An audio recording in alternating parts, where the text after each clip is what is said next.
une épidémie de choléra frappe Londres. Se diffuse-t-elle par l'air ou l'eau? Le docteur Snow établit la cartographie des foyers de la maladie et la superpose à celle du système de distribution d'eau. Cette stratégie de mise en correspondance de deux plans d'information s'est révélée payante. Le docteur Snow a peut-être encore quelque chose à nous dire.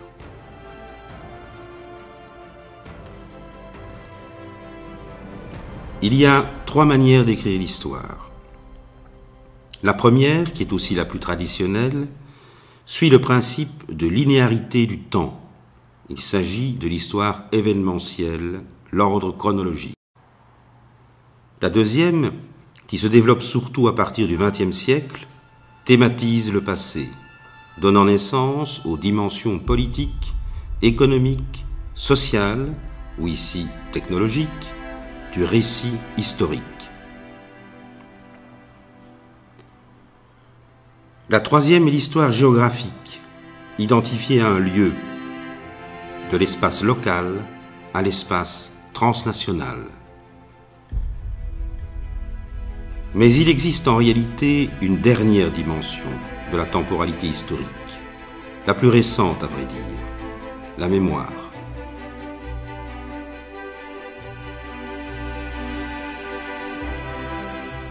La mémoire, c'est la présence du passé dans une société. Les présents se succèdent et les couches mémorielles se superposent les unes sur les autres, telles des strates.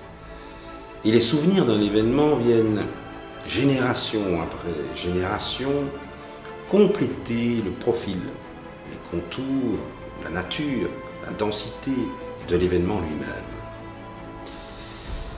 Comment rendre compte de manière satisfaisante de ce phénomène? Comment intégrer dans la connaissance d'un événement les formes variées et multiples de son souvenir, de ses échos mémoriels?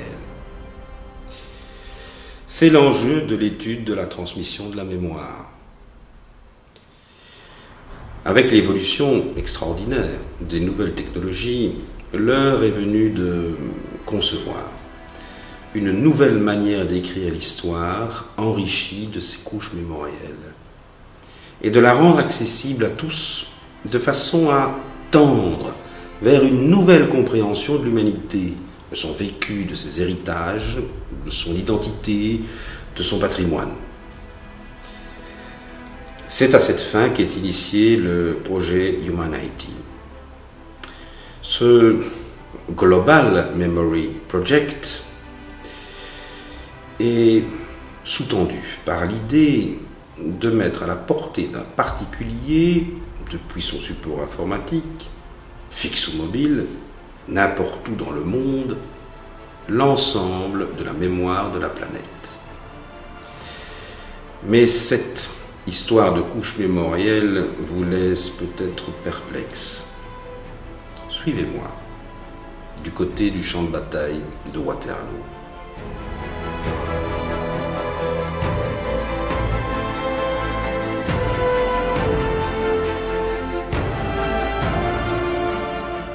Si j'escalade la célèbre butte du lion de Waterloo, je pourrais embrasser d'un regard le champ de bataille aujourd'hui. Mais il y a beaucoup de choses que je ne verrai pas. Je ne verrai pas le ramassage des morts et des blessés après la bataille. Je ne verrai pas le paysage redevenu paisible après la fureur des combats. Je ne verrai pas les artistes, les peintres s'approprier son imaginaire, ni les monuments surgir au fil du temps pour commémorer l'événement. Je ne verrai pas se dresser la butte elle-même. Je ne verrai pas les visiteurs du site, parfois célèbres comme Wellington vieillissant, ou Buffalo Bill et son cirque. Je ne verrai pas l'évolution des infrastructures touristiques, ni les manifestations diverses que le lieu de mémoire a suscitées. Je ne verrai pas les reconstitutions, miniatures ou grandeur nature. Enfin, je ne verrai pas la bataille elle-même.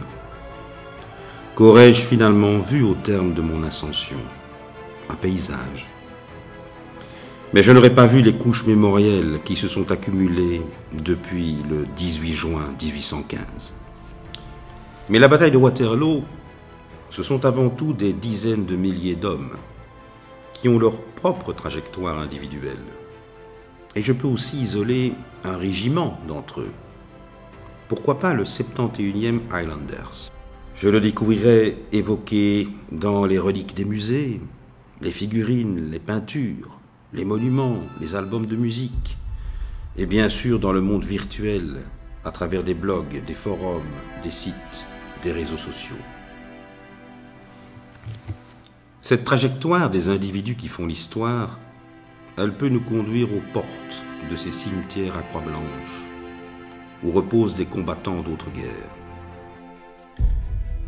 comme William et Karl, qui, partis d'Amérique, ont traversé l'océan pour venir se battre et mourir en Europe pour la liberté.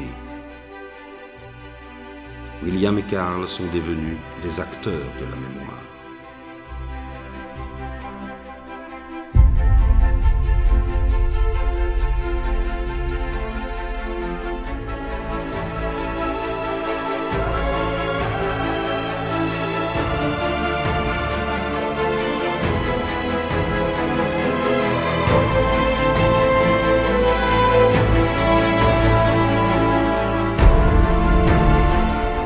Relatif aux guerres mondiales, après enquête auprès de communes, de provinces et de milieux associatifs qui ont déjà communiqué un matériel exploitable. Cette initiative pourrait aboutir à la réalisation d'un atlas numérique des lieux de mémoire et parcours mémoriels en Fédération Wallonie-Bruxelles, alimenté par d'autres banques de données, mais aussi par un appel à la population pour qu'elle libère des caves et des greniers les trésors mémoriels qu'elle conserve. Humanity se situe au croisement de la technologie des systèmes d'information géographique, des ressources des patrimoines mémoriels et de la gestion de banques de données croisées sur une grande échelle. Nourrir Humanity en banques de données qui concernent le passé historique des individus et leurs traces, des espaces, des parcours.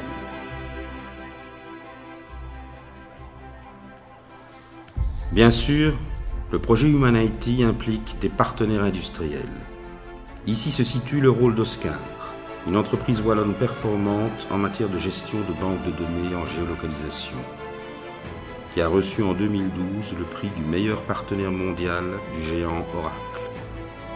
Humanity a aussi noué des liens avec une autre entreprise wallonne de pointe, la société Geolive, spécialisée dans la conception d'applications de géolocalisation pour le web, les smartphones et les tablettes. Geolive a reçu en 2012 le premier prix du concours Géoportail organisé par IGN France.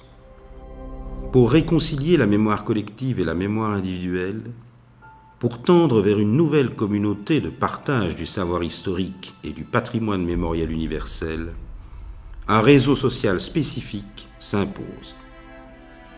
Universal Memory Network, dont les membres nourriront des interactions entre eux et avec le Global Memory Project.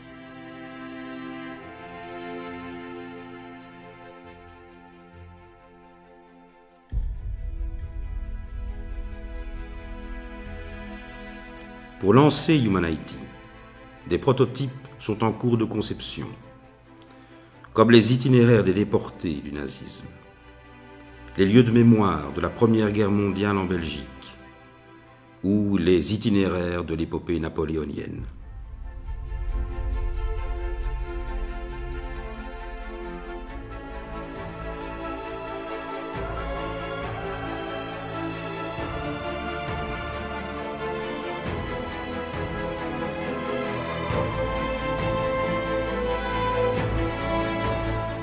Humanity, ce sont des partenaires, mais aussi un pôle de formation en tourisme mémoriel avec le centre de compétences tourisme du Forem en Wallonie.